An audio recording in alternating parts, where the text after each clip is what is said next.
Welcome to the Realtor Who Wines podcast. I'm Rashelle Newmyer, your hostess with the mostest, a student of life, a connector, a passionate wine enthusiast, and your local favorite guide. Join me as we explore the vibrant Pacific Northwest, savor the finest wines, and champion the spirit of entrepreneurship. Each episode, I'll sit down with inspiring guests, supporting business ownership, and uncovering the stories that make this community unique. So grab a glass of wine, settle in, and let's embark on a journey of discovery and connection together. Cheers!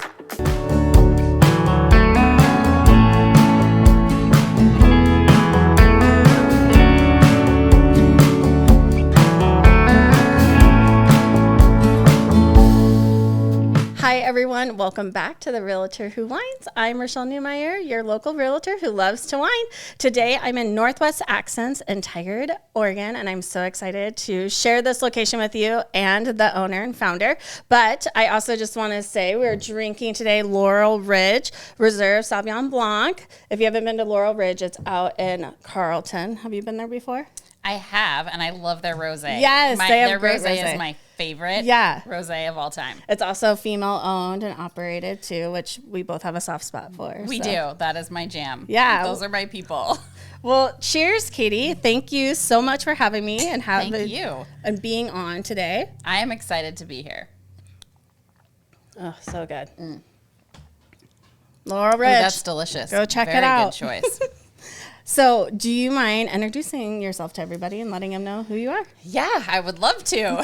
My name's Kati Foster. I am the founder of Northwest Accent. I'm a screen print shop with a now super cute boutique in the front. Yeah. She just had her ribbon cutting yesterday. It was very exciting. Yeah, so I'm a little tired. So if I stumble over my words today, it's because I did a lot of talking yesterday. Definitely. Yeah. But I started screen printing in my garage and my bathroom because I needed a dark room in my house. So I started in 2020 when the world was shut down and people were either learning something new or drinking, and I decided to learn something new. And I was just gonna, it was just a hobby. I had a full-time career, which I loved, and it was great, but I was out of the house a lot. I was missing my kiddo. Totally. She was... she would have been around 8, and I was like, oh, now we're all working from home and doing school from home, and I am missing so much of her life. This is crazy. I got to do something else. I can't be gone 12 hours a day. Yeah, I can relate to that. So that was kind of the motivation to, well, what can I do with this? And then everybody was home watching their phones because they're so bored that I had this captive audience of hey guys, I'm just going to try to watch some YouTube videos and figure this out in my garage and post pictures because I'm just learning and having fun. And people started asking can I buy that from you? And I'm like, you want to buy this? Sure. This is my hobby. This is my hobby that I'm roughly figuring out. And I went through hundreds of shirts that, the print was crooked or lumpy or whatever. Everybody that I know, I'm like, hey, if you have stuff you're going to Goodwill, can I print on that instead? Yeah, just a practice. And then, 5.5 years later, now we're here in my dream space and I am loving it. And I really wanted to have an actual storefront. Totally. So this is a perfect hybrid because you can see the process still, which I had at my old shop and people enjoyed. And I like showing people how things are made. Yeah. So, Well, it just puts it into perspective too. It's not being printed by machines and stuff. You're actually back there screen printing yourself every single t-shirt, every single sweatshirt, all the things. So I think that also helps people visualize oh, well, I am going to pay more for this because one person is making it by hand. Yes. It's more of an art form than just something that is coming off of a production line. Definitely. Yeah. What have you learned since 2020 about screen printing? Are there certain fabrics now that you're ugh, that's a terrible one to be screen printing on, or because you've definitely, if you can even see behind us, even these prints right here, the wall prints, you've definitely honed in on your skill and have really fine tuned it. So you had to have learned a lot along the way. I've learned a lot along the way. I would say there are not things that I'm usually straight out refusing to print on. Outside of maybe spandex, I might straight out refuse to do that for now. But I am learning that some things take more effort and practice, and like you can put some additives in ink to prevent things from happening. If somebody wants something easy, like give me a white cotton t-shirt. Oh, for sure. If you want to make it more complicated than that, give me something else. But like we can print on most fabrics. I haven't done towels yet, but I do have a friend that owns a pool that's on Swimly. Swimly, is that what it's called? You can rent it, you know? And so she was talking about it, and I was like, you know what? Let me order a couple towels and play around with it to see if I can do that. Yeah. It's so textured that I don't know how it's going to come out, but we're going to give it a shot. Yeah, or how it would wear, like, over a long time. Yes. Because a towel is just, like, such a different texture and fabric. Yeah, so it's probably not going to, like, feel nice where the print is. It's going to feel like it's screen printed, but we're going to play around with it and see if we can do something cool. Yeah. What are some things that you've learned about starting in your house to like having a storefront? Like there's definitely learning steps along that way. So many. I think I have just learned that I really don't know as much as I think I know, and I probably never will. And there's a lot of like, you know, every day is just figuring it out. Sure. And not getting overwhelmed, which is sometimes easier said than done. Yeah, for sure. And partnering, like, did you reach out to people or like ask for guidance along certain things? Like, I Instagram stalked like a ton of people. Yeah. And just trying to figure it out. Like, oh, do I use like Shopify or do I use Square? Like all just even like the littlest details is like, you don't know until you know. Yes. And I mean, it was COVID again, really when I was getting started. So there was like time that I think a lot of us don't feel like we have as much anymore. But I just made friends with like people on Instagram that were screen printing, and I joined all these blogs, and I watched hundreds and hundreds of YouTube videos and like consumed everything that I could and started asking like super basic questions to other screen printers, and overall got like a really good, I mean, everybody was great and really helpful. I think there was maybe a couple people in blogs that were like, you're a woman, you don't belong here. But overall, like everybody was pretty awesome. Yeah. And then it was just like a lot of trial and error. Like this person said this, let me go try it. And then if it doesn't work the way that I want it, let me come back and be like, okay, I did these steps in this order. This is the result I got. And like, people would be like, oh, try X, Y, and Z. Try like heating your garment first. Try, you know, pushing another pass over your ink so that it like smooths things out. Those kinds of things. Oh, yeah. That's awesome. And then I ended up making a friend in Alaska that had a print shop. So in 2021, maybe 2022, he called me up and was like, hey, I'm like swamped. I can't keep up. I need somebody to come work for a week. Like if I fly you here and pay for your Airbnb, will you come print for me for a week and a half? And I was like, oh, dang. Yeah, I've never been to Alaska. So I did. And then I learned a bunch there from him. For because sure. He'd been doing it for 20 years. So that was pretty awesome. Does he still have a shop? You want to give it a shout out? Yes, although now to put me on the spot, he just moved in with another shop owner. So I don't know what the name of the new shop is. Got it. But I will find out. Yeah, we can tag it in the details. Tag it later. Yeah. He is the best. We still talk. I talked to him last week. He actually has a customer in Portland that needed a rust job done. And he called me the other day and was like, hey, what are you doing today?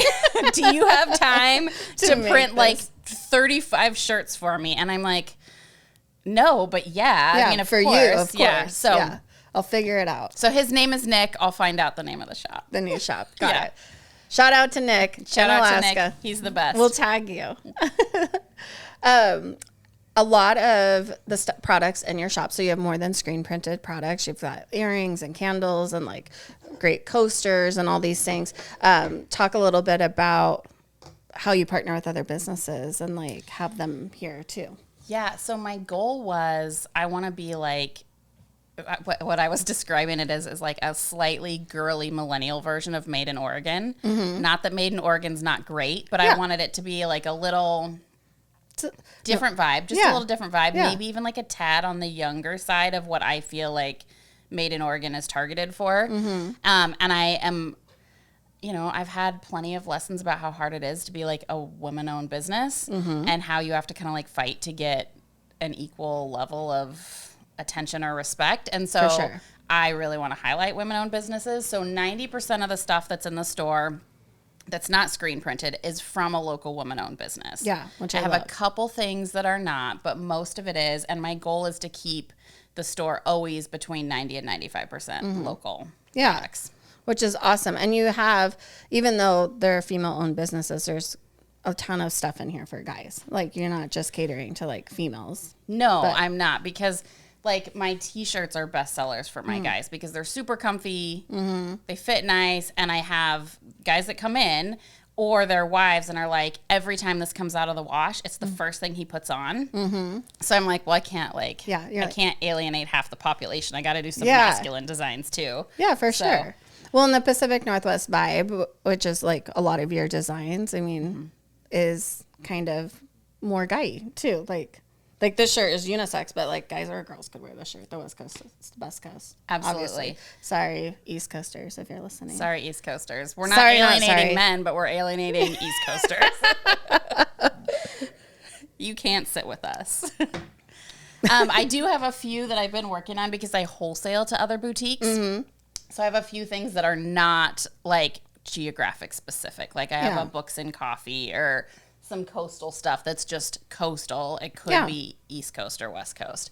And I do have some plans to do some more of those just like boutique-y designs. Sure.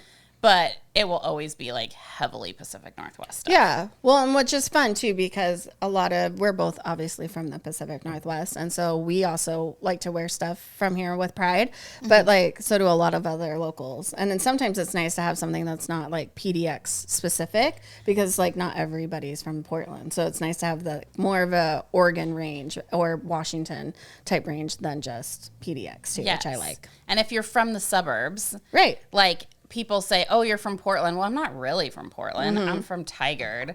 Yeah. And I realize, like, for anybody outside of here, they're like, that's Portland. Right. But I'm like, they're like, you're from Tigard, you mean? Yes, you're from Tigard. Or I'm Oregon. Yes.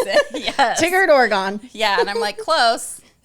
Yeah. It's not exact, but I don't really want to wear something that says Portland. Yeah. And I do have some Oregon stuff. I have some Washington stuff that's not in the store, but I wholesale my Washington stores. Yeah. But most of it is just generally like this region. Yeah, for sure. And I'm also obviously not anti-Portland, but sometimes it is nice just to wear something that's like Northwest specific versus like a town.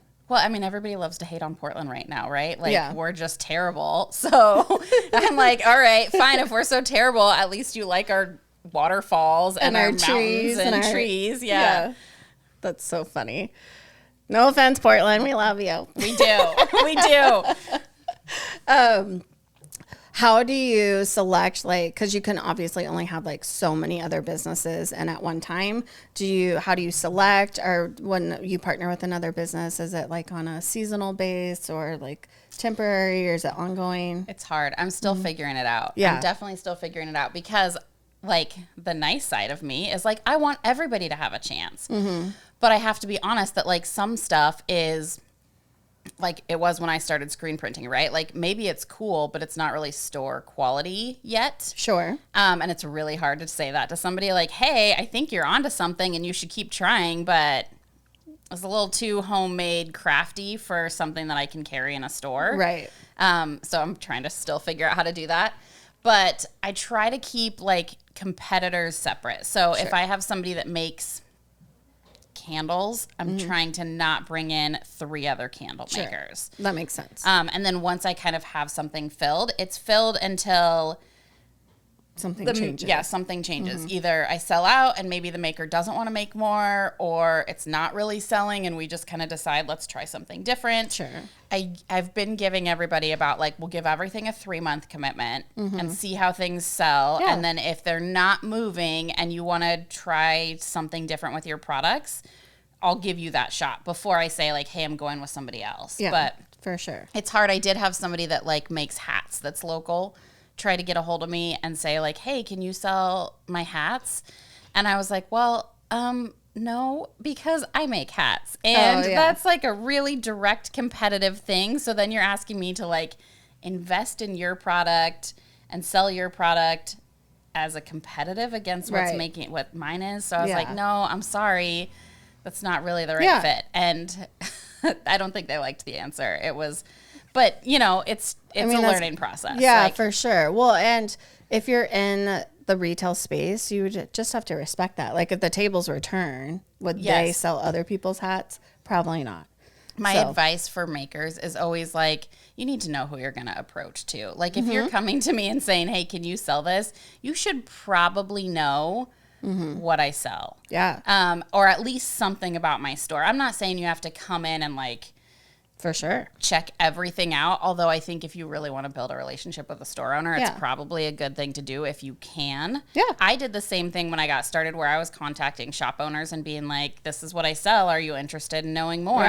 Right. And it's scary and it's not fun and nobody wants to be rejected. Right. But if you just are like blanket sending stuff out there, it feels really and genuine, and I enjoy having like a good relationship with all of my vendors. Anybody that has something in the store, I could text them right now and ask a question. So for sure, it's pretty nice to have that kind of respect for each other. Well, and then that way too, if like a customer comes in and asks about a certain product, like, oh, do you know if I can get these earrings in XYZ, and you're not the earring maker, then you can be, let me ask her. Then I'm like, let me text Natalie right now. She usually gets back to me in less than 5 minutes. And oftentimes I have an answer for somebody before they leave. Right.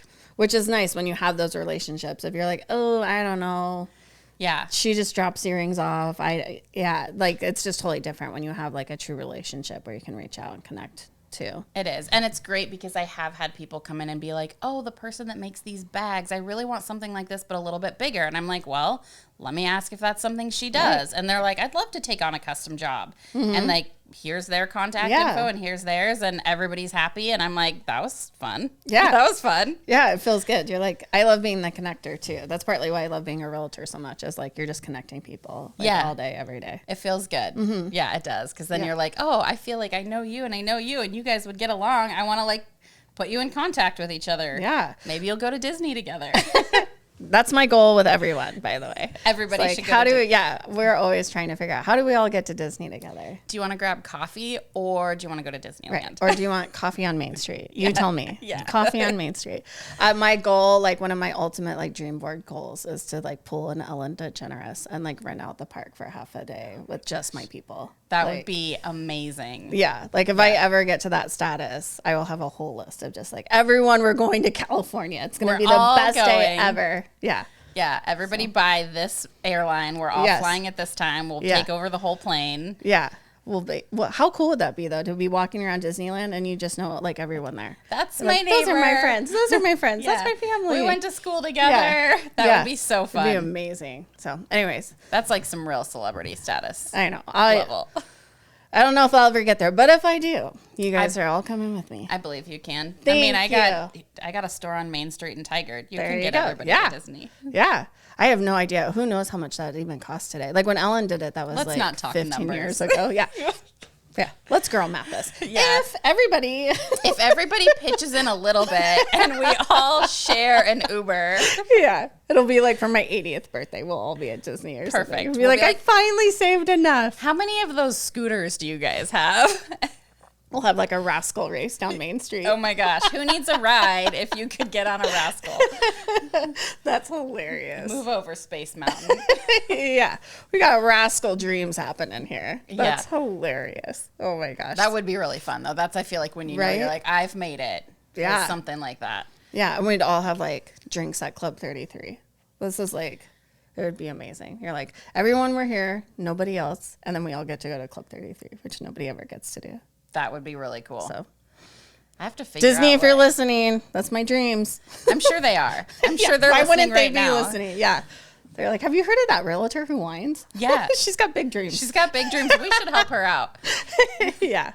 That's so funny. I'm going to have to think about what my like year arrived moment would be. What would I do with all of my people? And don't hate me. It probably wouldn't be Disney. Well, I mean, we all have our own dreams. Yeah. Probably be like renting out an entire coastal town or something. Oh my gosh. Yeah. You know, it's like the Festival of Katie. That's what I would call it too. That would be the name for sure. My mom's name is Marlinda, and she calls everything Marlindaville. She's like, we should Marlindaville this. I think that I should know her. Yeah. I feel like I should know her. I will bring her by. She would love all your stuff too. Because we have a beach house, and so I wear the hoodie I have from here at the beach house all the time. I think that was the first text that I got from you was probably from that. I know. It's like, look, I'm wearing my coastal hoodie with somebody that I didn't even know that knew you also. that was really funny, actually. So I was at the beach house with a mutual friend that I didn't realize was a mutual friend of ours. And she came out of a room wearing Northwest Accent shirt. And I was also wearing a Northwest Accent shirt. And we were both like, whoa, do you know Katie? Her? And then we're like, let's send her a video. That was the coolest video I've got. Yeah. I was like, because I didn't know that you guys knew each other either. Yeah. And I was like, small world. Oh my gosh, this is so cool. Yeah. And she's texting me. She's like, yeah, that's my best friend. And I was like, I'm sorry, I didn't know that you had one. I didn't know you had a best friend. I'm like, I thought I was your. No, I didn't think that. Did she tell you how we know each other? From high school? We didn't. Right? We went to high school together, but we didn't really know each other. Bullies. Yes, she bullied me. Yeah, you guys are West Side Let's Story. name her now. Like no, I'm kidding. Hallway. My first kiss. Oh gosh, was her ex-husband. First kiss. I was in 7th grade, which this freaks me out because she's going into 7th grade right now, my kiddo.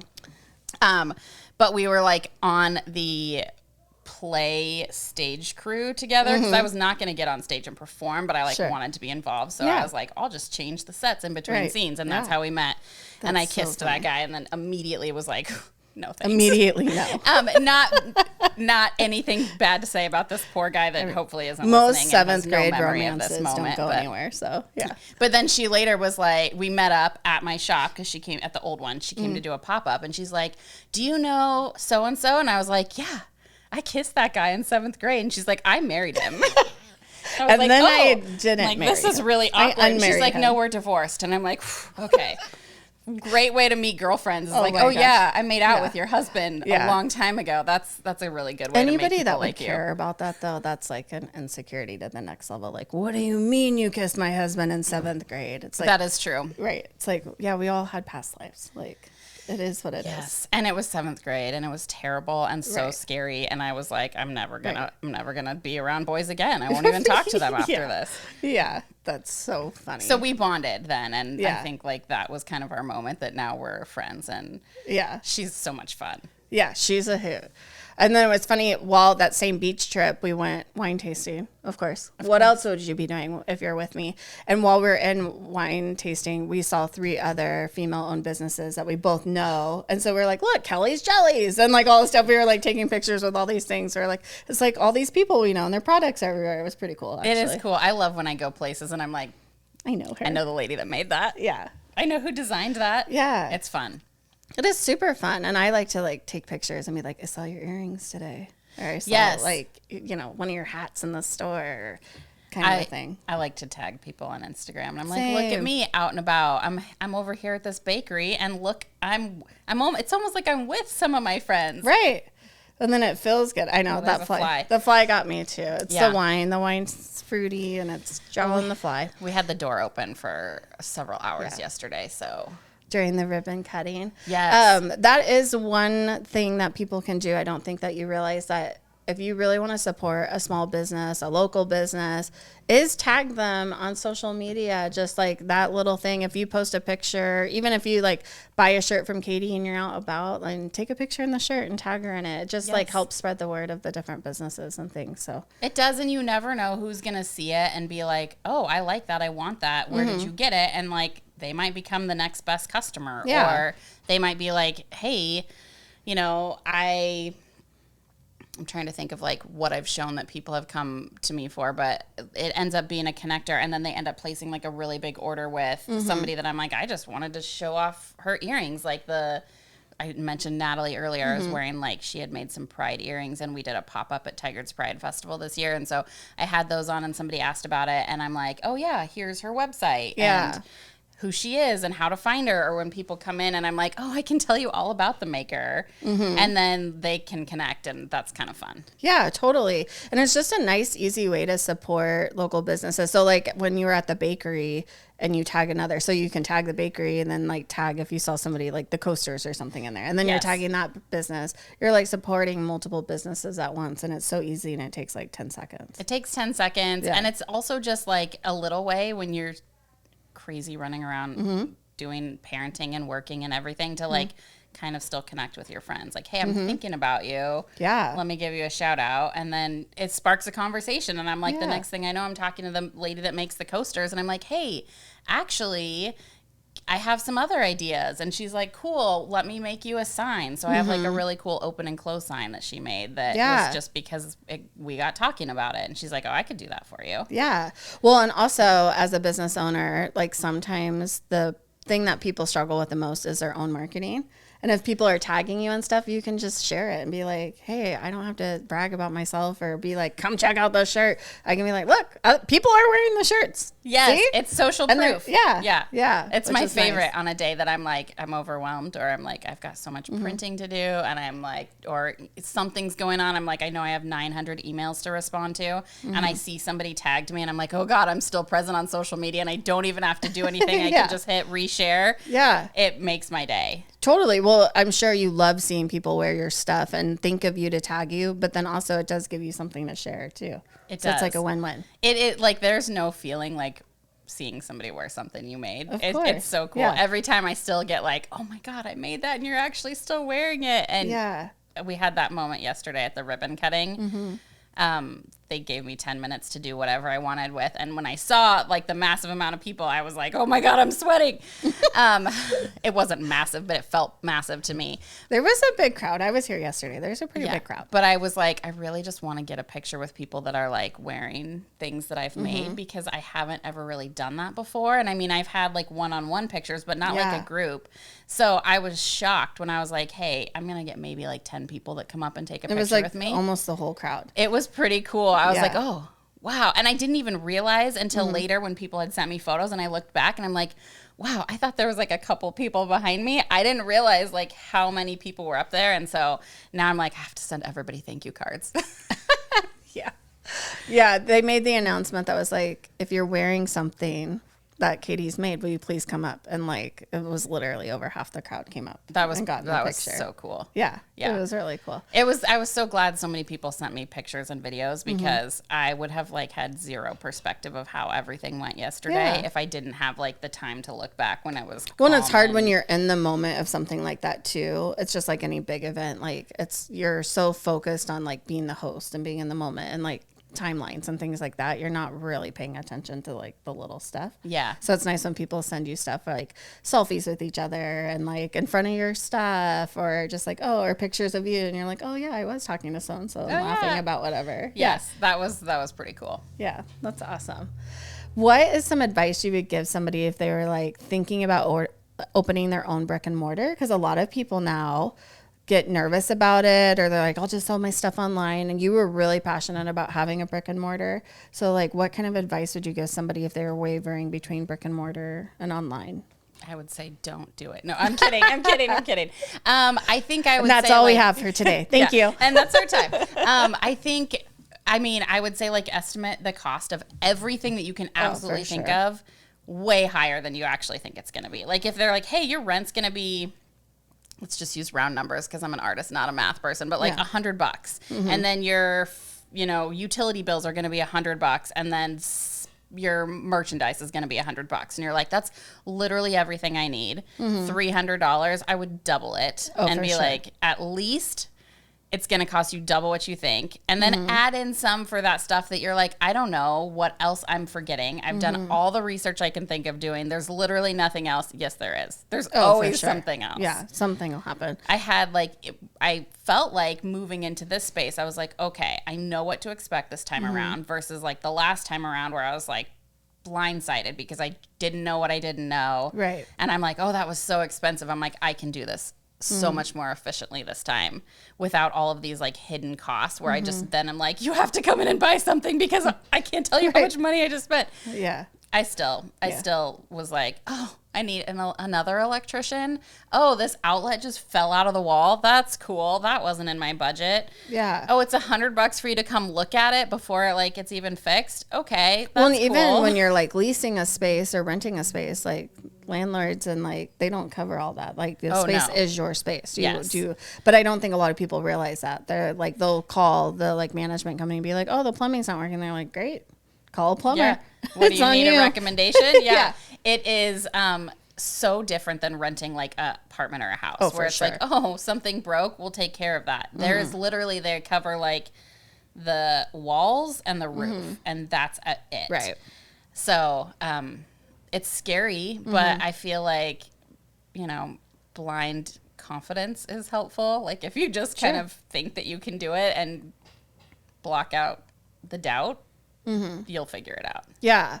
And why was having a brick and mortar like important to you? Was it the connection with the clients? Was it being able to carry other people's products? It was a little bit of both of those. I initially, like, it wasn't necessarily day one that I planned on having a brick and mortar like for shopping. I wanted a brick and mortar for a shop. And it was like going to be filled with employees, and we'll be running so much merch that we've got several presses going, and we'll, you know, have a staff of like 25 people. Sure. Which we still will. Yeah. Someday. Yeah. But and they'll all get to go to Disney with me. Yes, I know. It'll be great. I'll be like, well, you guys joined just in time because now I'm friends with Rashelle, so we're on the list. It was definitely like connection with people was important to me. For sure. I missed having coworkers. I had some close friends when I was like in my last career that I really missed. And then I was like, oh my God, it's so lonely. I'm doing this all the time. And the only time somebody comes in is when they're like, hey, can you make something for me? And I'm like, can you just talk to me for a minute, please? I'm really lonely. Yeah. So that was fun. But, like the women-owned business thing was a big part, is that when I was like, man, I remember trying to get out there and trying to like do pop-ups where it's, you know, 100 degrees on a weekend, but you have to be up at like 5 a.m. to pack everything up and get somewhere and unload it and set it up. And you're just like tired and sweaty before the event even starts. And then you have to be on and talk to everybody for 6 hours. And then you have to load everything back up. Yeah. I was like, that's exhausting. I would love to have a place so that like people that are making really nice stuff can just drop it off. Right. You know, and it's like, as long as they don't need it with them, it's either sitting in their craft room at home or wherever their production space is. Right. It might as well sit here. And if they can make like kind of passive income, that's really cool. Yeah. Well, and year round, because like festivals and markets and all that stuff, that's not always year round, especially in the Pacific Northwest, because we don't always have the best weather in like January. So there's like no festivals or anything in January. You also let a lot of your gals that you represent here in the shop do like pop-ups. So like I've been in before where it was like the candle gal was in and she had extra candles that day or whatever, or some of the earring girls were in and stuff like that, which is always fun. It's so fun. It's just a fun energy. It'll be interesting to do that here, which I'm sure we'll do something around the holidays because the space is a little bit smaller. But I think we can make it work and figure it out. But it's fun. It's a fun event. It's fun for customers that, I mean, even in the old space, I had like a small retail space. So people that, you know, I have a small amount of people that come in regularly to then get to like meet the maker and see what else they do beyond just the little display I have. I think people really like that. It's kind of cool. Yeah, for sure. And it's just also nice for them because they don't have the brick and mortar. It's just a nice way for them to meet their customers in person too, to invite their own customers. Like, hey, I'll be at Northwest Accent. Come check me out this one Saturday. Yes. I'm doing a pop-up. Yeah. Kind of a thing, which is cool. I really, really appreciate you having me in the store today. Thank you. This was so fun. Yeah. I love this wine. So now I feel like I might have two favorite wines from Well, Laurel Ridge. I'm a wine club member there. So if you ever want to go, that's one of my favorite spots. I'd be happy to take you. I'm off on Mondays and Tuesdays. Perfect. Cheers, Katie. Cheers. Thank you so much. And thank you for listening. We'll see you next week. Bye.